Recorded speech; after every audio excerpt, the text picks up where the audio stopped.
26 जुलाई 2024 को कारगिल युद्ध के 25 वर्ष पूरे हो जाएंगे। पाकिस्तान के खिलाफ करीब 60 दिनों तक चली जंग में यूं तो कई भारतीय नायक हुए, लेकिन आज बात करेंगे उन हीरो की जिसे भारतीय सेना का कोबरा कहा जाता था।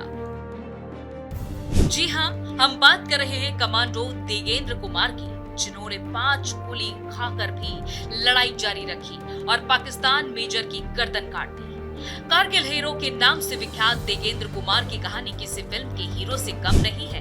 कारगिल युद्ध के दौरान उन्होंने अपनी टीम के सहयोग से 48 पाकिस्तानी सैनिकों को मारकर न सिर्फ देश को बड़ी कामयाबी दिलाई, बल्कि 5 गोलियां लगने के बावजूद पाक मेजर की गर्दन काटते हुए 13 जून 1999 को तोलो लिंग की चोटी को फिर से फतह करते हुए वहां भारतीय तिरंगा शान से लहरा दिया। 1999 आते आते नायक देगेंद्र कुमार उर्फ कोबरा सेना के बेहतरीन कमांडो में गिने जाने लगे थे, लेकिन इसी साल 13 जून को जो हुआ उसने जीते जी देगेंद्र कुमार को अमर कर दिया। उन्होंने 15,000 फीट की ऊंचाई पर स्थित तोलो लिंग की चोटी और पोस्ट जीता और उस पर तिरंगा फहराकर कारगिल युद्ध में भारत की पहली और महत्वपूर्ण जीत हासिल करवाई। इस युद्ध के दौरान कमांडो देगेंद्र कुमार को 5 गोलियां भी लगी, लेकिन वो रुके नहीं और अपने लक्ष्य तक पहुंचकर ही दम लिया।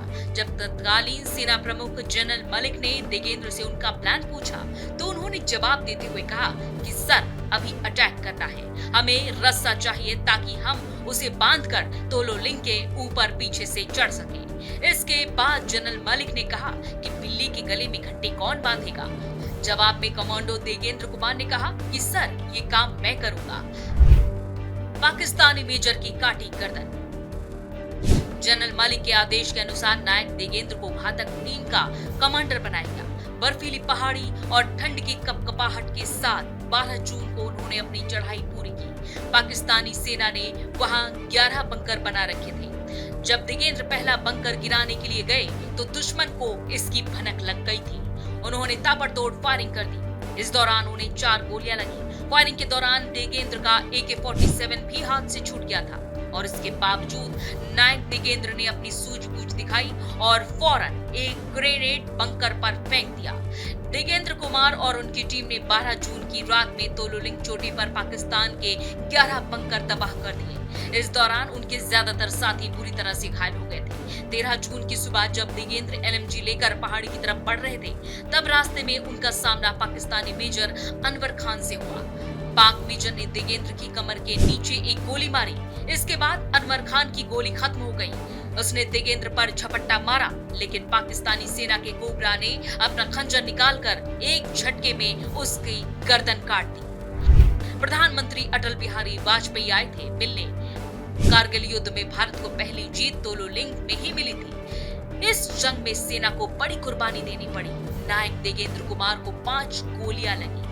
उनके साहस के लिए उन्हें वीरता के दूसरे सबसे बड़े पुरस्कार महावीर चक्र से नवाजा गया। वो बताते हैं कि श्रीनगर हॉस्पिटल में मुझे भर्ती किया गया तो वहां प्रधानमंत्री अटल बिहारी वाजपेयी मिलने आए और 3 थपकी मार के बोलते हैं, वाह रे मेरे कलयुग के भीम बली, तुमने 48 पाकिस्तानी सैनिक मारे हैं। बाद में चीफ ऑफ आर्मी स्टाफ मुझसे मिलने आए और मुझे सैल्यूट मारा और मेरे सिर पर हाथ रखकर मुझे मुबारकबाद दी।